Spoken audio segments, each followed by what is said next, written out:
अमरीकी फौज के ईरान पर 8वें रोज भी हमले। सिरिक, बंदर अब्बास और जजीरा कशम धमाकों से लरज़ उठे। रूसी मीडिया के मुताबिक सदर ट्रंप ने अमरीकी फौज को पूरी शिद्दत के साथ हमलों का हुक्म दे दिया। सेंटकॉम के मुताबिक पासदारान कुर्दन में अमरीकी फौज पर हमलों की फौरी सजा देंगे।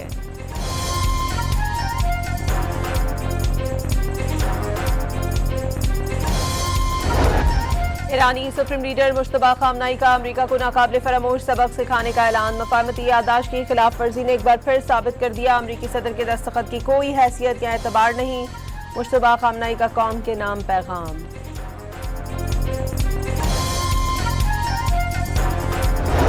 ईरान ने अमरीकी हमलों के बाद MOU पर अमल दरामद मुअत्तल कर दिया। नायब ईरानी वज़ीर ख़ारजा काज़िम गरीब आबादी ने कहा अमरीका ने हमले किए और MOU में किए गए वादों को तोड़ा। अब ईरान भी अपने दिफा में मसरूफ है, वादों पर अमल नहीं कर सकता।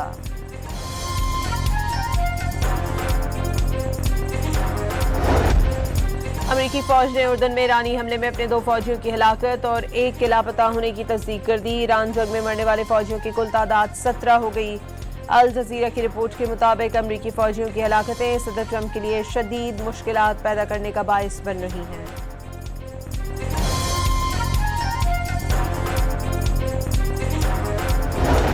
मुतनाज़े बयान पर national cyber crime investigation agency ने नौरीन न्याजी को तलब कर लिया। 20 जुलाई को दोपहर 12 बजे हाजिर होकर बयान रिकॉर्ड कराने का हुक्म। आसमा बुखारी ने नौरीन न्याजी का बयान अपने भाई की सोच की अक्कासी करार दे दिया। इस फैमिली को पाकिस्तान की हर कामयाबी से तकलीफ होती है। पूरी दुनिया ने तस्लीम किया पाकिस्तान ने भारत कुमार का हक में इबरतनाक शिकस्त दी। पूरी कौम को पाक फौज की कामयाबियों पर फख्र है। वज़ीर इत्तलात पंजाब का बयान।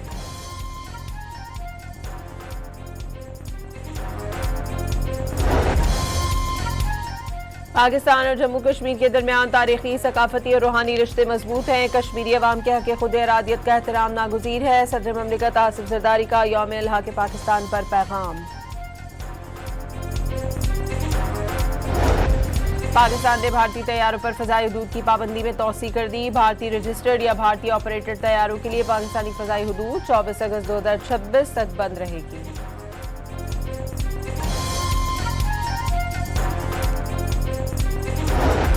क्वेटा में शौदाए ज़ियारत की इज्तिमाई नमाज जनाजा अदा कर दी गई। 8 शौदा की मैयतें अयूब स्टेडियम फुटबॉल ग्राउंड पहुंचाई गई। जनाजे में वज़ीर दाखिला बलूचिस्तान, अपोजिशन लीडर महमूद चकजई समेत अवाम की बड़ी तादाद शरीक। ज़िया लांगू का सानिहा ज़ियारत की तहकीकात के लिए जुडिशल कमीशन के क़याम का ऐलान।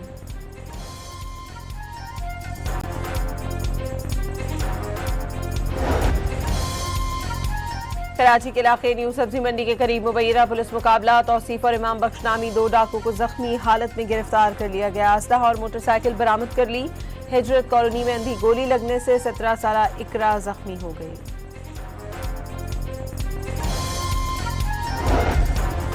साहिवाल के नवाही कस्बे खमीर में बच्चों और खवातीन से नाज़ेबा हरकत और वीडियोज बनाने का मुकदमा दर्ज। पुलिस के मुताबिक मुतासरा खातून के रिश्तेदार की मुद्दत में दर्ज FIR में 3 मुल्ज़िमान को गिरफ्तार कर लिया गया।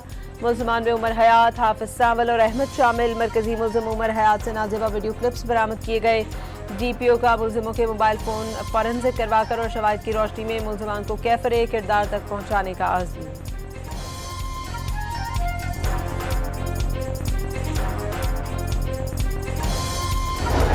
फीफा वर्ल्ड कप में इंग्लैंड ने फ्रांस को हराकर तीसरी पोजीशन हासिल कर ली। इंग्लैंड 60 साल बाद टॉप 3 में जगह बनाने में कामयाब हुआ। इंग्लैंड ने फ्रांस को 4 के मुकाबले में 6 गोल से शिकस्त दी। इंग्लैंड के खिलाड़ी साका की हैट्रिक। फीफा वर्ल्ड कप में एम्बापे ने 10 गोल किए। एम्बापे वर्ल्ड कप की तारीख में सबसे ज्यादा गोल करने वाले खिलाड़ी बन गए। वर्ल्ड कप की तारीख में एम्बापे के गोल्स की तादाद 22 हो गई।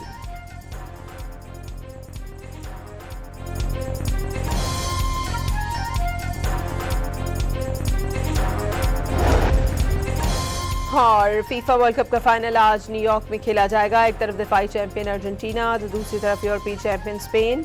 मेसी मुसलसल दूसरी बार वर्ल्ड कप जीतकर करियर का अलविदा यादगार बनाएंगे। या लामिन यामिल यूरोपियन कप और वर्ल्ड कप जीतने वाले नौजवान तरीन फुटबॉलर बन पाएंगे। शायकीन को इंतजार। दोनों टीमों के फैंस न्यूयॉर्क पहुंचने लगे। महंगे टिकट्स के बावजूद तमाम टिकट सोल्ड आउट। शायकीन ब्लैक मार्केट में हर कीमत पर टिकट्स खरीदने को तैयार।